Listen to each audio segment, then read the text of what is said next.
Hey everybody, happy Friday afternoon, happy Friday morning, depending on where you are, all across North America. Leadership in Changing Times, leading others today. Leadership in Changing Times, leading others today. The mid-level leaders, the key leaders, emerging leaders, the people that make sure things get done. That's you in the public works sector, all across the continent. Yeah.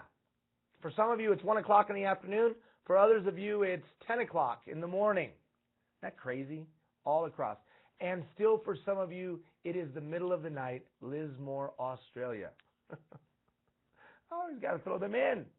Throw them in. All right. Okay, what are we doing today? Well, we're transitioning now to the next competency. So we just came out of systems. And whether that was about time, and we talked a lot about time, and hopefully you did that time matrix, you did that evaluation, or whether that was about motivation, or whether it was about outside-the-box thinking. Those were three very solid examples of systems. And remember, those systems are a force multiplier. Archimedes, give me a place to stand and I will move the world. Give me a place to stand and I will move the world. He wasn't making some verbose statement about how he was some superhuman.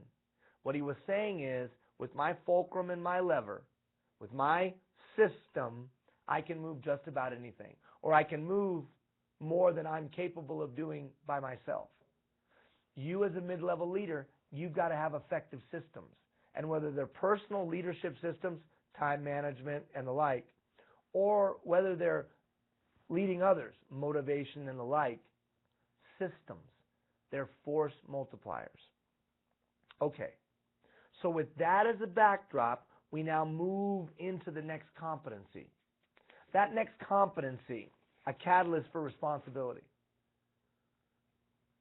What that means is that today, in these changing times, remember, time of transformation. I had to get up on my stool here, I got to adjust myself, excuse me. That probably didn't come out right. Anyways, in these changing times, I got to look around and say to myself, what are some of the key attributes that leaders must exhibit to get things done today? Well, one of them takes into consideration that we've got to do more with less. And one of them takes into consideration that we're lean in our staff, lean in our resources and the like. But that because our mission is mission critical, because it's a critical mission, we still got to get it done. And that's the tough part. So it means that we've got to get other people to take greater responsibility than maybe they were taking the day before. That's the essence of this catalyst for responsibility. How do I get other people to do more than they were doing, even though I can't pay them more? How do I get other people to do more than they were doing, even though they feel underappreciated? How do I get other people to do more, even though I can't do anything to thank them besides thanking them? That's tough. That's a tough leadership position to be in. Especially when people are grumpy, especially when people are upset, and especially when people, like in some instances, their wages have been frozen for a period of time. That's hard. That's really hard. So this catalyst for responsibility realizes that in these changing times, there's got to be some ways that I can get other people to give a little bit more than they were giving before. Not manipulating them into that, not tricking them into that, no. But some real tangible ways. So the catalyst for responsibility places a priority on engaging and cultivating ownership and responsibility. Where does it come from? Well, ironically, it comes from history. History. Yeah, we're going to do a history lesson. I was faced with this same dilemma. I was going through, as a leader, a dilemma as I was coming up through the ranks. How could I get other people to give a little bit more than they were giving before? Because all of a sudden when you transition from frontline to leadership, all of a sudden now you're being judged on the performance of somebody else, not just on your own performance. And as you lead larger and larger groups, you're being judged on the performance of people who are further and further away from you. So somehow you got to get them to do a great job. Well, they should just do a great job. Well, okay, they should, but you and I both know that I'm judged on how they perform. So whether it was when I was coaching athletics or when I was coming up through the hospitality industry and other leadership roles that I played, I started to dawn on me that somehow I had to get other people to give their best. And that if I wasn't any good at that, then I was doomed. That I was just absolutely doomed. Because ultimately, I wasn't going to be able to do all the work. And ultimately, I wasn't going to be able to get everything done. And ultimately, no matter how loud I barked, and no matter how intimidating I tried to be, I still wasn't getting the best from people. So somehow I had to be the catalyst for other people to do great when I wasn't around. For other people to give their best when I was nowhere near. For other people to take ownership of the thing, whatever that thing was. So I looked in history. This is crazy. Kind of like Archimedes. I looked in history. And I started to say to myself, who were leaders that really knew how to do this? And could I learn from them? Because clearly I didn't know how to do it. I came across a quote, kind of just like Archimedes, I came across a quote. That quote was from a guy named Pericles. This guy Pericles was a great Athenian statesman. He was from Athens. Back when Athens was like as good as it got. Most historians say that for about a 30-year period, Athens was the greatest city that mankind had ever known. From Athens came democracy. From Athens came arts, culture, heritage that we know today, arts and culture that we know today, and the concept of celebrating heritage through monuments and the like. So much of what we are in Western society today came from that 30 years of Periclean Athens. Pericles was the leader during that time. But the funny thing was that the way their society was set up, there was 10 leaders. No one had any more influence than another, necessarily. There wasn't a president or a prime minister. There was 10 guys. And those 10 guys had to persuade the other guys to go their direction. That's the way they had it set up. And because it was a true democracy, we're in a republic where people represent us. But they had a true democracy. That meant every Athenian got to vote on every decision. So there was like 6,000 people are debating something in an arena. Crazy. That's the way they did it. So Pericles really he couldn't force people. He couldn't chop off your head if you didn't want to do it. The only thing that he had to get you to step up to the plate was the power of his ideas, the power of his persuasion, and the power of the relationships. That's all he had. And yet, somehow, he made that, along with the others, the greatest city-state of all time. So I'm going through history, not the sharpest pencil in the box, but I'm going through history, and I come across this guy named Pericles, and people say he was a phenomenal leader, and so I look at what were his keys, and here's what he said. He said, if Athens would appear great to you, then consider that her glories were purchased by valiant men and women who understood their responsibility and acted on their duty. Well, for me, it was like the words jumped out at me, smacked me in the face. Because basically this guy was saying, hey kid, if you think my town was a great town, then let me tell you what the secret was.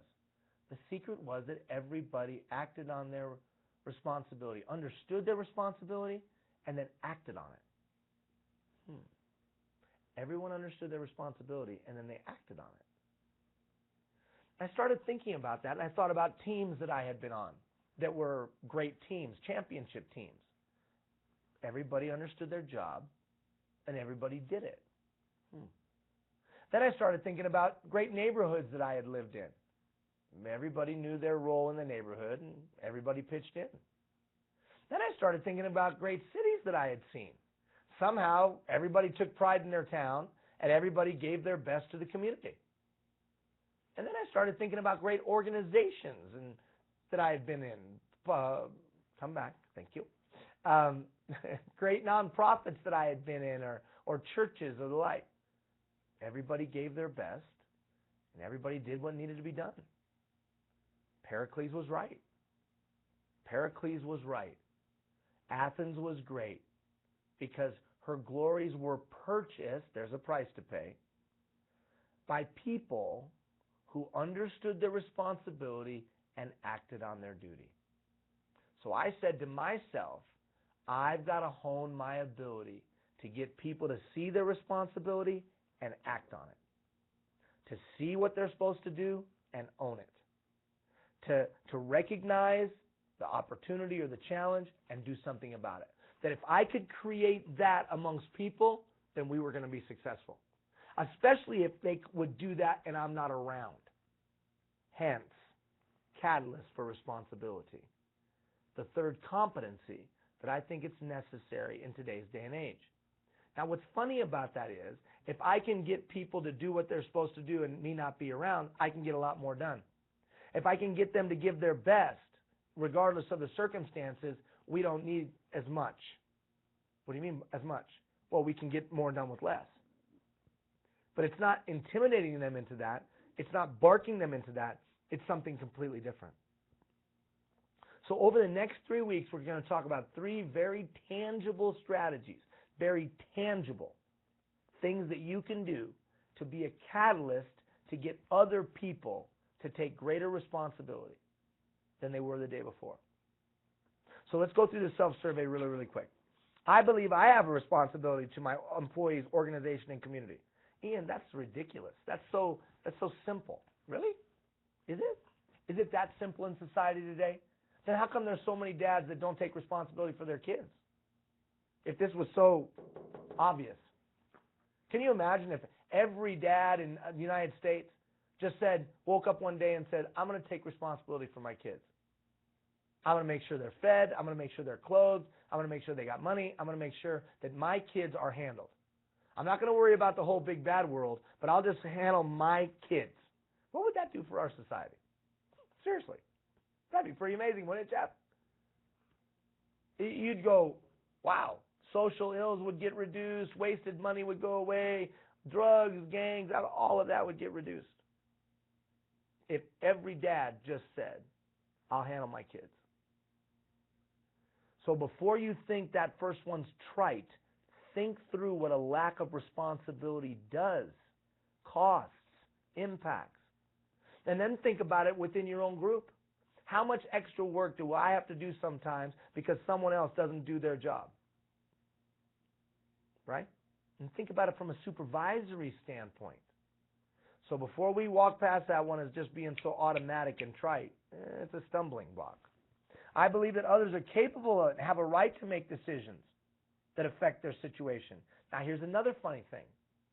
If I'm going to let other people take ownership, then I've got to trust them. So it begins with me believing that other people have the ability, have the talent, have the knowledge. I can't empower people if I don't believe they have some power. I believe that each person has knowledge, experience, skills that strengthen a team. Here's another funny one. Maybe they're not exceptional performers, but can they do something? See, I call it a focus on abilities approach. I don't worry about what people can't do. I just got to assess what they can do and use that. That's what happens when you coach a bunch of athletes that aren't very good. In the first 3 years of my career as a coach, I coached a bunch of athletes that weren't that talented, but we won. We won. We won a lot.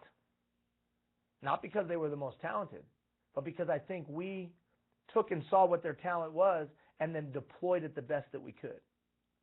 So is it about how much talent you have at your disposal, or is it about how you use the talent that's at your disposal to be as effective as you can be? So focus on abilities. Well, that begins with recognizing that somebody has some talent. That's the supervisor's job. That's the leader's job, to recognize the talent and then come up with a way to deploy it. I can apply a catalyst approach to my work within the group that I lead and other stakeholders. Now, what's a catalyst approach? That just works off the assumption I'm not going to be able to get everything done. I'm not going to be able to get everything done. So somehow I've got to be a catalyst to get it done. I'm not going to be able to get it all done. There's not enough time, energy, or resources at my disposal. So somehow I got to get other people in motion to the degree that they're doing it on their own. They're coming up with the idea. They're coming up with the way of doing it. They're coming up with a way to make it happen. There's no greater example in that than this Let Them Be Kids Foundation that we have. Hundreds of projects all across North America. People doing incredible things in their communities. Just Google it. I won't go into it a lot of time. But that's, a lot of our focus is in that, my wife and I, in that organization that we started. And it's amazing. You just turn people loose. So somehow there's some people that I've never met in my life who are out there doing all that they can to improve their community. Why? Because we've been a catalyst. We were the catalyst, and then they took and ran. I actively value and seek diverse points of view and perspective. One of the keys to being a catalyst is being open to other points of view, other ways of doing it, other ideas. The days of me sitting on a white horse telling everybody what to do, those days are probably gone, and they ain't coming back. That cow's out of the barn. They ain't coming back. The autocratic leadership approach, where one guy's on a white horse telling everybody, follow me, those days are gone, man. That's not going to be effective today. I encourage everyone to contribute to their community. I can apply strategies for generating engagement and buy-in in others. In a moment, we're going to talk very tangibly about buy-in. How do I get people to buy in? I'm receptive to alternative solutions and foster receptiveness in others. I develop relevant and beneficial working relationships. I can facilitate consensus building. I mobilize human resources, human capital. Now just go through that self-survey. And remember, the point of the self-survey is for you to identify your focus for learning the next 3 weeks. That's the point of the self-survey. We focus our energies. We focus our learning energies. Okay, so what we're going to do over the next 3 weeks is we're going to emphasize 3 areas, kind of like we emphasized in systems. So to teach the Catalyst for Responsibility concept, we're going to focus on 3 specific areas where that you can use to get other people to take a greater sense of responsibility and ownership in their task or their chosen vocation. There are more, but if I can get you to think in these terms, you'll identify those others and you'll use them, okay? There's going to be 3. First, buy-in. How do I get people to buy in? Second, delegation. How do I effectively delegate? Third, pride. You see, I think pride is a performance strategy. I think pride is one of the most important forms of human capital that we can utilize. Now, we all talk about, hey, you better take pride in your work, and you got to take pride, and it's got to have pride, and you better pride. The problem is that most of us don't know how to instill it. Most of us don't know how to cultivate it, and most of us don't know how to deploy it. Now, we're excited when we're a boss and someone comes to us that has tremendous pride in their work, and we are the beneficiary of the work of some parent, or we're the beneficiary of some coach, or we're the beneficiary of some previous boss that instilled in my employee pride. We benefit from that. But rarely do I meet people that know how to instill it, cultivate it, and deploy it. Now, that's not to say that some of you don't know how to do that. Some of you do know how to do that. That's how you've been a successful leader. That's why you're in the position that you're in, because you know how to do it. But usually when I meet people like that, they can't necessarily explain to me how I could do it. In other words, it just becomes, it comes natural to them, so maybe they can't teach it. So what we'll attempt to do, much like we did with coaching. Remember that poor performer? Much like we did with motivation, we're going to do the same thing with pride. And we're going to walk you through how to instill individual pride in a very linear and sequential way, and organizational pride in a very linear and sequential way. So these will be very tangible things that we'll talk about in the next 3 weeks. Why am I unpacking that to such a degree? Because the emails that you get will be important, as will the coaching session. Especially in the week that we talk about pride, because we'll have multiple emails. Just like when we did time, we had multiple emails. Side note, I sent a accountability report to your directors. I sent an accountability report to your directors. And I did that not to get anybody in trouble, but just so everyone knows how everyone's participating in the program. Many of you have sent me your life's 5 most urgent questions. Awesome. Thank you so very much. Many of you have not sent me the one thing you want to work on. Now, why is that important? That's so critical, because if you're not working on something, why are we doing this? If you always do what you've always done, you always get what you've always got. If 15 weeks after going through this program, you're not better at one thing, then that was a waste of your time and mine. Well, that's about your ability to teach me. No, it's not, because I can guarantee you right now, something in this 15 weeks is good. Guaranteed. You say, well, how? That's kind of arrogant. I know. We've had, what is it now, 15,000 people go through this thing. And routinely we get, this is great, this is great, this is changing, I got better, it's great, it got better, So I know it works. I know something that we say in the 15 weeks is worth a damn. I know it. And I also know it because we wouldn't keep doing it if it sucked. Now, maybe that's not about me. That's just about everybody involved. I know that there's some good nuggets of information along the way. So what it's really about is your willingness to pick something out and get better at it.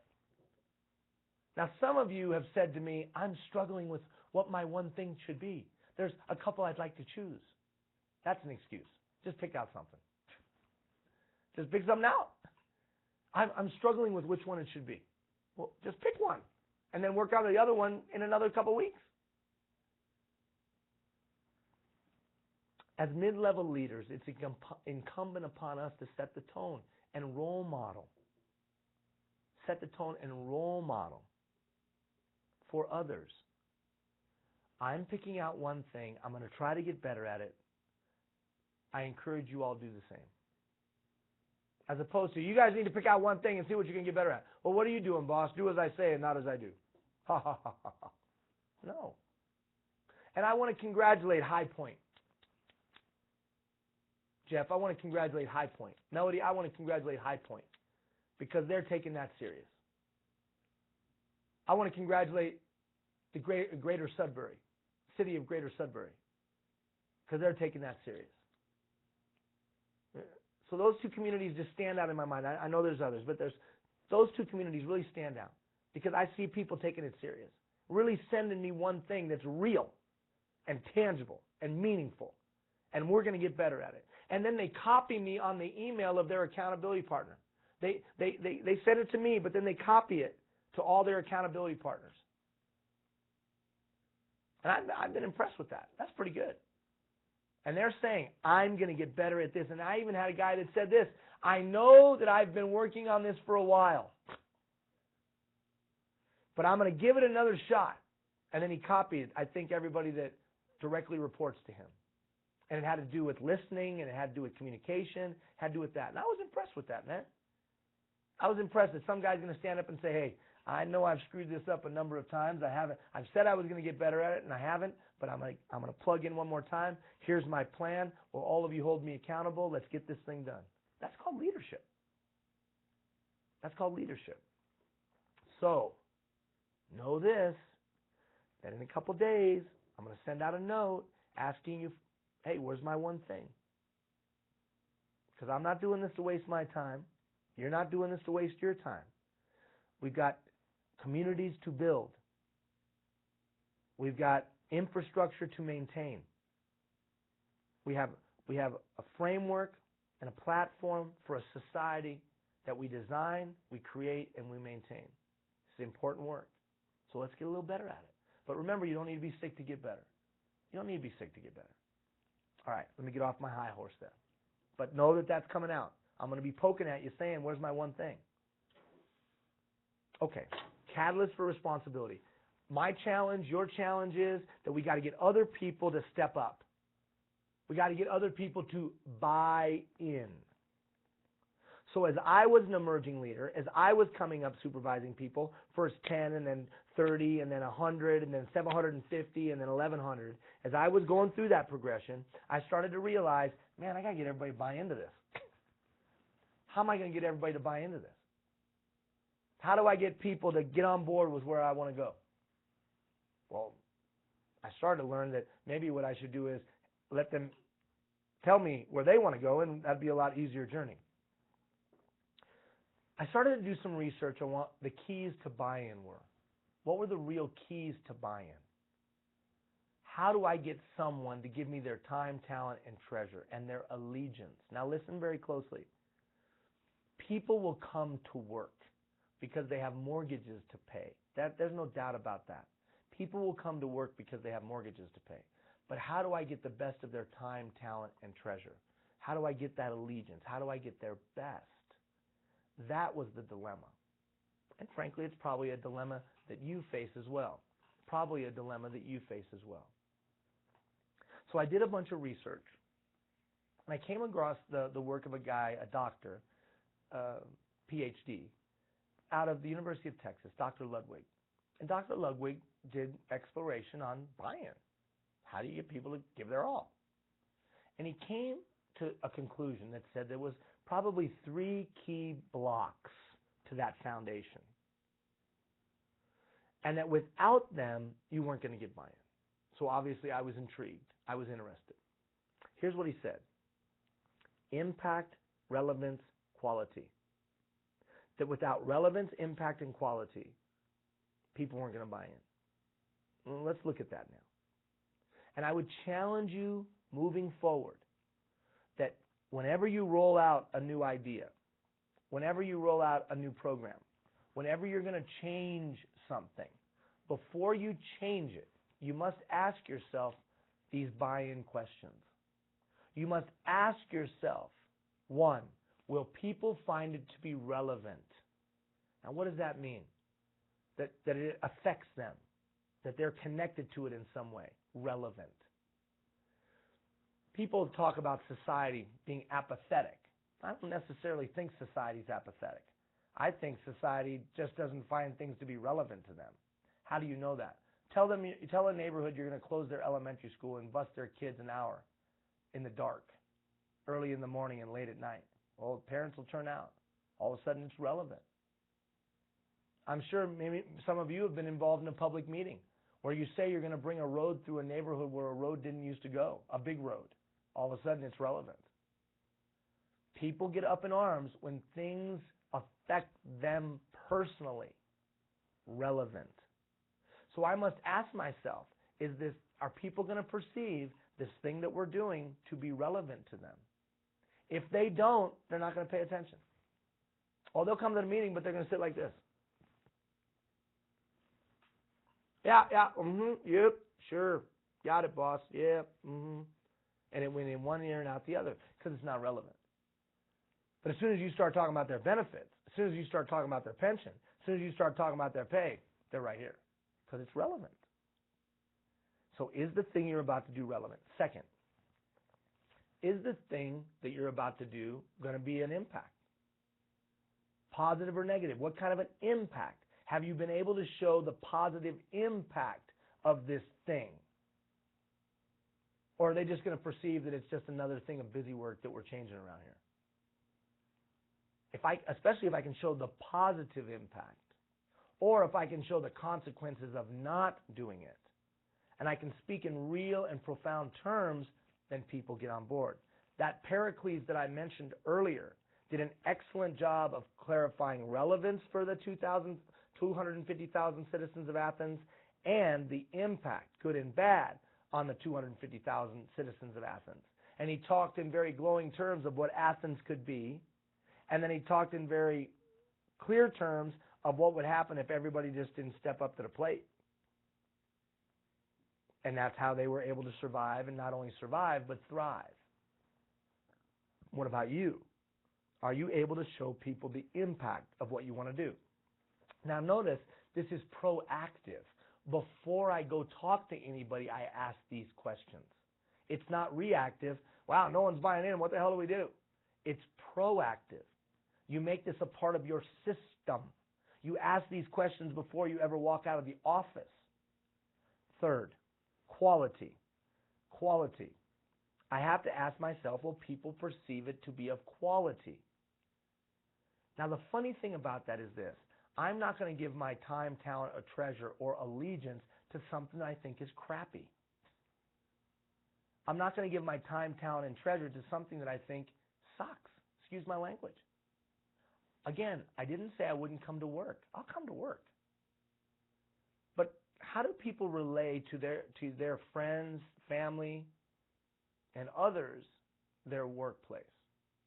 Do they wear that town logo with pride, or do they wear their Nike shirt? Do they wear their hat with pride because that logo means something, it stands for something, or do they wear their New York Yankees hat? I know that sounds like a little thing, but it sends a loud message to me if they think it's of quality.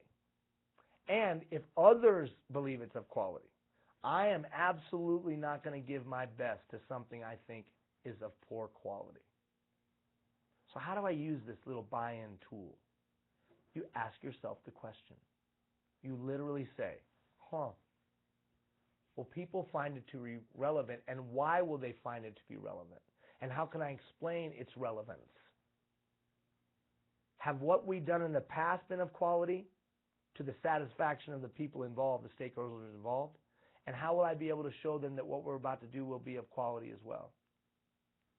And can I connect a dark line, not a dotted line, a dark line between them and impact, and how it will come back and impact them?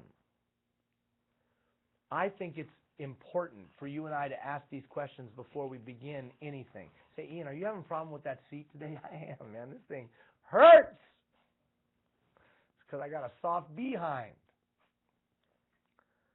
So that before you do anything, you ask these questions, and just make it a part of your habit, right? A part of the 80% of the behavior, that unconscious behavior. Now, here's the other funny thing about being a catalyst for responsibility. As I'm trying to get others to take greater responsibility, there's some forces working against me. There's some forces working against me. Three forces, three maladies, I call them. Against-ism, debatification, plotting-itis. Against-ism, debatification, plotting-itis. In other words, there are some people that are just be against. Remember when we talked about that change process and we talked about resistors? Well, against-ism. There's some people that are just against. And they're against for no other reason than to be against. And they literally take time to be against, and energy and effort to be against. Why are you against this? I don't know, I'm just against it. Why? I have no idea. But that's just kind of the badge that I wear. I'm just against things. You know people like that. I know people like that. So how do you overcome them? Well, check this out. This is amazing. Relevance. You see, there's always a reasonable center. There's always a group of reasonable people. And then on the fringes, you have these against people. Well, the way that I get the against people out of the picture is that the regular people, the reasonable people, see the relevance of the matter. And they peer pressure that person out. That person seems unreasonable. They seem like a banging gong, clanging cymbal, loud noise. By showing the relevance, it is actually an effective tool against those that would be against. Because the reasonable people see the relevance. And they tell those people, shut up. It's relevant to us. It's important to us. The second malady, debatification. Debatification. What's that, Ian? You know those people who they don't like what you're going to do, so they're just going to debate it to death. They literally are just going to debate. And every time you bring someone else, they're going to debate with you. I don't know about that. What about this? I don't know. That's my 9-year-old, Nia. Nia is a great debater. Nia, you need to do your homework. Well, before I do that, let me talk to you about this. And we will go down a rabbit trail for literally a half hour, and then she'll go, oh, bedtime. Oh, bedtime. Now, you don't want me to stay up past 8:15, Dad. That would be detrimental to me. Oh, what about your homework? Oh, we'll have to do that tomorrow. Because she did an effective job of filibustering and debating with me. And the next thing you know, I've been played by a 9-year-old. Not happy about that. Maybe you've been played by your 9-year-old as well. So what's my point? My point is that happens in the workplace all the time. We're going to do this new things, guys. Oh, wait a minute, we're not going to do that. And then finally you and I go like this. Okay, fine. Fuck. It's just too much. I got way too many other things to do. Fine, we'll leave it as it is. And their strategy worked. They debated the thing to death. You see that in the public, when we do a public meeting all the time. All the time. So, how do I defeat debatification? Impact. When I can show the reasonable people the impact of either inaction or the actions we want to take. The negative impact of our inaction or the positive impact of the action we propose. I take those debatification-filled people and I can knock them back with the impact. So that the reasonable people say, shut up. Don't you see what could potentially happen bad? Or don't you see what could potentially happen good? And again, what do they end up being? A banging gong, a clanging cymbal to the reasonable people. Third, you can almost guarantee you're going to have this, plotting-itis. That there's going to be people out there that are literally plotting. They're plotting, thinking through ways that they can derail your idea or derail the thing we're trying to implement. Now, what's funny is they're not bad people. They really believe in their heart that perhaps what's going on is a bad deal. And so they're thinking. They're thinking as they're driving. They're thinking as they're eating. They're thinking as they're working. They're plotting to try to figure out how to derail the thing. Now, how do we stop them? Quality. Quality. See, as soon as I start to establish a track record of quality, as soon as the things that we do are of quality to the satisfaction of the stakeholders, they perceive it to be of quality, then the plotting guy doesn't have a hope. Because everybody goes, what are you talking about? These things have worked before. I trust that they'll work again. Or our supervisor has a pretty good track record. Why are you plotting against him? You're a banging gong. You're a clanging cymbal. You're unreasonable. These human dynamics are really, at the end of the day, what prevent alignment. Right? We've talked about that concept before, the alignment of human capital, the marshaling of human capital. The againstism, debatification, and plotting-itis are real. They are real. They happen for sure. So the question is, what strategy do we utilize to defeat it? Well, it's interesting that the same strategies that we use to get buy-in are the same strategies that can mitigate these maladies. Over the next couple of weeks, at least one of the weeks, we'll talk a little bit more about buy-in. Okay, next one, delegation.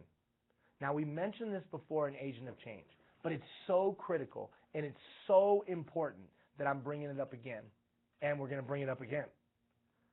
Delegation. In difficult economic times, or frankly in any time, we must be effective delegators. This is what poor delegation sounds like. Oh, I didn't know you wanted me to do that. Or how about this? Why aren't you doing that? Or how about this? I can't believe you're asking me to do that. Or how about this? I can't believe you're doing that. Delegation. It is so critical and so essential for me to be able to get things done. Why? Because either you're going to do it or I'm going to do it. That's the bottom line. Either you're going to do it or I'm going to do it. I'm a good delegator. Great. Can you teach it and make sure your people are good delegators? I told your directors the other day that you've got to be effective in today's day and age, the whole department has got to be great at delegating. They got to be great in communication. They got to be great in clarification. They got to be great at knowing what you're going to do, what I'm going to do, and what's in the middle. And it's got to be an intentional exercise. What are you going to do? What am I going to do? And what's in the middle? See, oftentimes we don't delegate because it's burned us. Because I gave you something to do and you screwed it up. You screwed it up. And then I got a phone call. And I wasn't excited about that phone call because I got a piece of me taken out because you didn't do what you said you were going to do or what you were supposed to do. And I thought you knew how to do it. You told me you knew how to do it. And either you didn't do it or you didn't do it well. And I'm not happy about it. You ever been in that conversation? On either side of that conversation? Or how about this? God, I wish this guy would get out of my business. The guy micromanages me like you wouldn't believe. I know how to do this. But he's so afraid that something's going to go sideways that he's always in my business. God, leave me alone and just let me do my job. You ever been on either side of that conversation? Delegation. Do you know how to delegate? Do you know how to delegate? Well, what that means is this. Do you know how to get things done through others? While still making sure you don't get those phone calls. We must empower people. Yeah, we empower them and then they screw it up and I get a bunch of phone calls. So, I faced the same dilemma. So we implemented this strategy. Now, I'll be perfectly frank with you. I can't remember. This thing has been going on for so long, using this matrix, has been going on for so long that I can honestly say I don't remember if we created it or if I borrowed it from somebody else. So, if you Google this thing and it comes up and it's somebody else's, awesome. They created it. All I know is it works because I really can't remember. These levels of authority.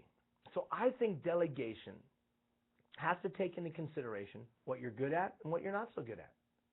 It has to take into consideration that some things you do are going to make me look like a hero and some things you do can get my butt chewed.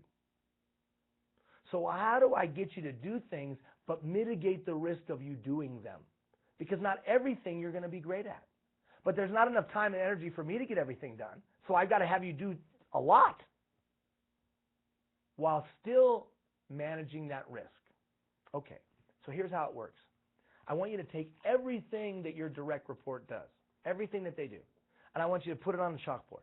I want you to just put it on a chalkboard or put it on a whiteboard or put it on a piece of paper, everything that they do. And then you're going to sit down with them and you're going to say something like this. Look, I haven't been my best. I haven't been the kind of leader I should have been. Because sometimes I'm in your business when I don't need to be, and other times I'm not around when you need me. We're going to end that today. And so first, I apologize for not being the kind of leader I can be. Now, why do I do that? I do that because I'm modeling, drawing a line in the sand and saying, okay, if I've screwed up until now, I'm sorry, we're moving forward. As opposed to coming in and saying, you know what, I'm not really happy with the way things are getting done around here, so we're going to do a new thing. Well, that's not going to work. They're going to go like this. But as soon as you're open and transparent and say, I haven't been the leader I could have been, I want to get better, people are going to be more receptive to the new thing you're rolling out. So we make a list of everything that somebody does, everything that they do. My bald spot itches. Everything that they do. And then we're going to categorize them based on their competency, based on their track record, based on their proficiency, based on their performance. And it's going to be mutually agreed upon. So the first time we scan it, we're going to look for things that maybe they're not so successful at. Maybe they don't have the experience or the knowledge, or maybe they just haven't done it very much. But they are responsible for it. Now, let's be honest, we all have some stuff like that. So we're going to take those items and we're going to put them in the first category. And that category is ask and recommend. Ask and recommend. What does that mean, Ian? That means before they go do it, we want them to ask about it. Ask to do it. But they're going to come, not like a robot, can I do it? They're going to come with recommendations of how to do it. So in other words, I want to make sure I'm in the loop. Because we both agree that maybe you don't have a tremendous amount of experience or track record or history in it. So we take those, we put them in ask and recommend. Then there's going to be a bunch of stuff left. Now we're looking for things that they have a little bit of track record, a little bit of insight, a little bit of wisdom, a little bit of experience. We're going to take those items and put them in ACT, A-C-T, and report immediately. Act and report immediately. In these areas, you're going to go do it, but I want to know. Now, why is that? Because I can be involved before it becomes a big mushroom cloud, but I don't have to be intimately involved in every little tiny thing. It frees me up to do other stuff, but I still got my hand on it, so it doesn't turn into a mushroom cloud that leads to 100 phone calls. That's act and report immediately. Then there'll be some stuff left. Now I'm looking for stuff that they're pretty good at. They have some track record, and they have some experience. They're going to go into the category of act and report periodically. So go do it, and then just keep me in the loop in our monthly meetings or whatever. Again, so that I'm still connected enough that if something were to go wrong, I can help. And then anything left goes into act on own. Now listen to what act on own means. That means they get to just go do it. That as long as they're within the goals that we've established, and they're doing it within the code of conduct that we've established, I don't even talk to them about it. Just go do it. Just go do it. Just go do it. Just go do it. Just go do it. Now stop and think about what that would do for you. What that would do for you is you would only be involved where you were needed, and to the degree that you were needed. And where you were not needed, you would not be involved. Now, be clear. This is a living, breathing tool. So we have to continually reevaluate it. We have to continually come back to it. Because some of those items, we hopefully are going to grow. And they're going to go from ask and recommend to act and report immediately. And they're going to go from act and report immediately to act and report periodically. And they may even grow it to act on own. Well, they should be able to just act on own. Well, that's not, you can't just act on own. You need help with certain things. It completely changes the role of you, the leader. Now I'm only there to help, or I'm only there to give wisdom and insight or guidance. And where I'm not needed, I'm not in the meeting. In today's day and age, when we talk about empowerment, when we talk about being a catalyst for responsibility, this is a key tool. You can't empower people unless there's some way. In other words, I can't just throw open the doors and say, okay, go for it. That's irresponsible on a lot of different levels, including hanging them out to dry, including putting them in a position where they don't know what to do. You like that? You don't like that. I don't like that. And frankly, that's what gets the phone calls coming. So, we'll talk more about this. I think we actually talk about it on Monday. We'll talk more about this, but it's critical. Are you a good delegator? This is something you could do tomorrow, or maybe not tomorrow. You could do on Monday. Delegation. Delegation. Do I know how to marshal human capital? Well, to marshal human capital, I better be good at delegating. Finally, remember, we're just laying the foundation. We'll expand on these more in the coming 3 weeks. Pride. Not next week, and I don't think it's the following week. It might be the third week. Either the second or third week, we're going to literally take the whole week and talk about pride. The whole week we're going to talk about pride. Look at this quote. Pride is an intangible force that drives human capital unlike any other. Investing time and energy into building both organizational and individual pride will provide greater dividends than any other tool in a leader's toolkit. Building organizational pride leads to higher morale, increased participation in problem solving, and a sense of ownership that creates the department is a reflection of me attitude. Building individual pride leads to exceeded job expectations, greater ownership in the employee's specific task, and the employee regularly innovates, and there's less stress in the workplace. Pride. I knew when I could see it, but I couldn't touch it. I saw it in action, but I didn't know how to grow it. I could tell when I was in the room and there was deep pride, but I didn't know how to bring it to the room. I didn't know how to cultivate it or deploy it. The challenge is, how do we instill, use it, and maximize its benefits throughout the organization? What are the systems and strategies to employ and deploy this powerful force? And how do we use it to improve performance on both the departments and individuals we work with? How do we do that? Now, some of you know how to do it. You did it because you learned it from your parents. You learned pride. Or you learned it from some coach or some former boss or whatever.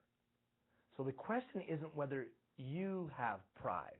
That's not what I'm talking about. It's, do you know how to grow it in another human being, or grow it in a group, or grow it in a department? Do you know how to do that? We're not talking about you having pride, although maybe you might want to explore that. But we're talking about how to be a catalyst for it in somebody else. Quickly, let me go through this. But we're going to unpack this literally for a week. We're going to give you a flow chart and walk you through a sequential process to instill and deploy pride in an individual and foster pride across an organization. First of all, you got to start talking about whys and not hows. Huh? Whys. Why are we doing this? Why is this important? You got to start talking about, if you're somebody that works in a road crew, the billions of dollars of commerce that travel over that road. Or if you work in admin, the hundreds, if not thousands of citizens that are counting on effective and efficient systems in the way we administer things. Or if you're in the water business, in whatever aspect of the water business, you're talking about the why of that. That's pretty self-evident. So the why, not the how. We spend so much time talking about the how we're going to do something, and the how this, and the how that, and the how this.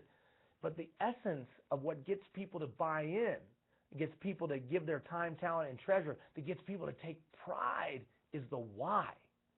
When they realize why their job is so important and so critical, they take pride in that, both organizationally and individually. Goal. When we clarify how that person connects with the goal that we're trying to achieve, and how they're an integral player in that goal, and how they contribute significantly to that goal, all of a sudden it develops value in them. They feel valuable because the goal won't be reached without them.